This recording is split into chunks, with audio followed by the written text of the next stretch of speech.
over the span of human history, there have been thousands of gods worshipped by societies.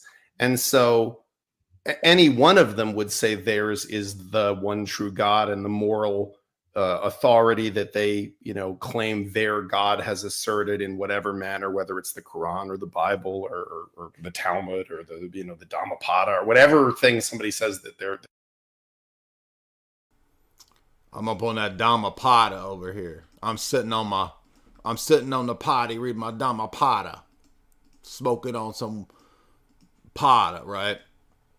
Dhammapada. I mean, I don't even know what that is. But I'm gonna look dumb because it's like, oh, you don't know the world. No, I don't know the world religions. Actually, I'm not. I'm not a scholar of world religions. So I think that bothers me. But yeah, I mean, this was a really bad argument too because, and I think I point this out in the next response. I'm like, well, the fact that a bunch of people disagree over something is irrelevant to what's true and false, right? That's actually a fallacy. So what we're learning again is that, like I think somebody in the chat said, you guys are basically just talking two different languages, pretty much, right? So there's a little bit more, a couple more minutes, and then we'll move on to the fake and the grays. There is the basis of their God's voice being heard and the underlying logic upon which their morality is built. I just think that's saying, well, it's built on something, but it's built on something so amorphous and so totally unfalsifiable that, okay, like it's not really built on it. It sounds like it's built on something, but it's not actually built on something. I mean, one of my favorite, I wouldn't consider myself an atheist, but one of my favorite things that I think it was a debate between Stephen Colbert and Ricky Gervais, where Ricky Gervais said something along the lines of, well, there have been thousands of gods throughout human history, and you believe in one of them and don't believe in 2,999 of them. And so we just disagree about one. Like, we just disagree about one God. We're in agreement on the other thousands of gods, And so I think that's where we get into. There's multiple fallacies at work here, right? Because first of all, it's a form of appeal to the masses, right?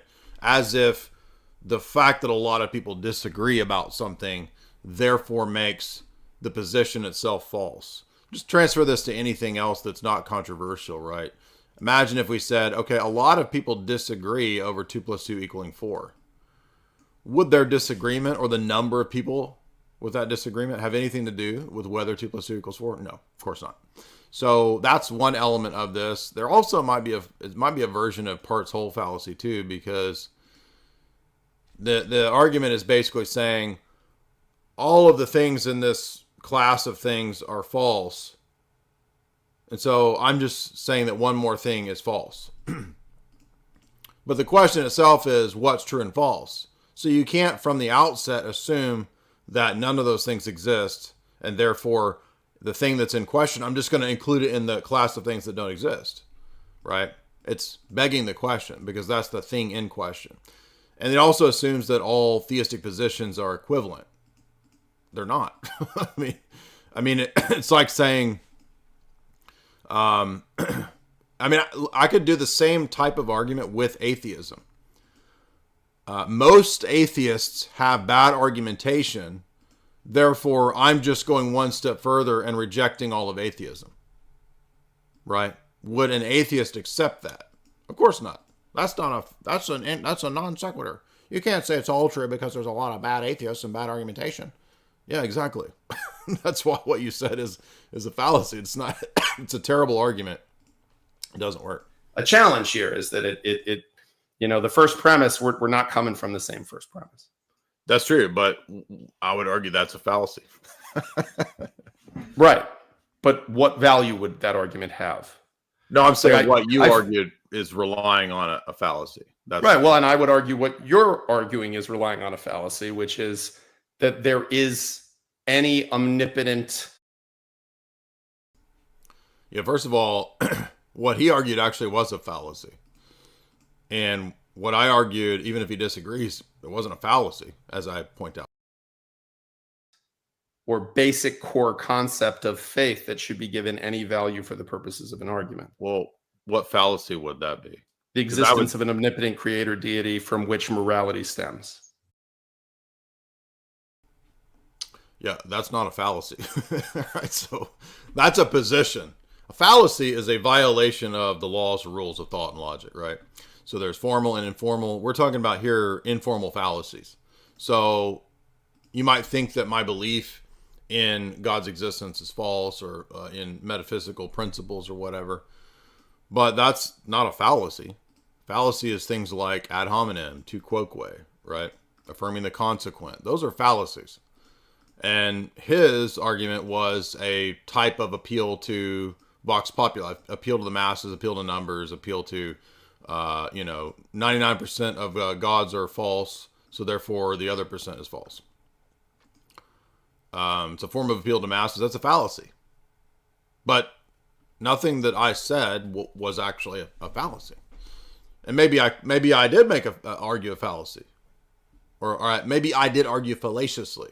But he confuses fallacy with, he thinks that a fallacy is just a position that's wrong. No, that's not. Again, showing that people don't know what justification is. They don't know what the laws of logic are. Well, that's not a fallacy. You might think it's false, but I'm saying specific fallacies. Yours was an appeal to the fact that a lot of people disagree, right? So it's a kind of it's a form of an appeal to the masses, which is a fallacy.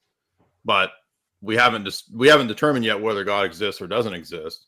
But even if he doesn't exist, it's not a fallacy. I might have a bad argument, but my belief in God itself isn't a fallacy. Right. God, I haven't done classical philosophical argument in a long time, but I was told there'd be no math on this test. Yeah, I know. And the reason I stopped doing. Yeah, I mean, let's think about this like FDA says in the chat. If 999 people believe that there's a different answer to 2 + 2 = 4, and I say, well, I'm just going to go one step further and say that I reject all arithmetic because almost everyone, right, believes in that 2 + 2 doesn't equal 4. You see how silly it would be, right? So it's confusing categories. It's resting on a combination of different types of fallacies. And it's also not understanding that the difference between having a belief and giving arguments for that belief, right? So having a belief is not a fallacy. Fallacy would be giving bad arguments for that belief. Look, the reason I stopped doing it is it created. Session, there's going to be, it's a crucible. There's going to be a little bit of debate, but it is a hangout session, and it's fine for the back and forth. The reason I stopped doing those kinds of arguments is it felt like it was a way of trying to make something sound much more mathematically precise than what it would be if you actually were just speaking of it in a. I mean, look, I think where understanding fails, a word comes to take its place, right? That's Wittgenstein. So I get it. Like I understand from I guess I could study up on my classical philosophy and we could try to have that discussion. But I think ultimately, like matters of faith, if it's your core concept and we don't agree on that, you're going to have a difficult time. We're going to have a. Which he's actually correct there, which is why we argue presuppositions and transcendental argumentation. Because ultimately it does come down to our governing paradigm positions, right? Our worldview, our fundamental beliefs in ethics, epistemology, and metaphysics. That's what it comes down to. And that's why we end up debating paradigms and worldviews. So that part he actually is totally correct about. And I think he realized that if this conversation was going to continue, it would have to be, going into that in that domain, into the paradigm level. And we were already like almost 3 hours into it at this point. So we ended up calling it a night.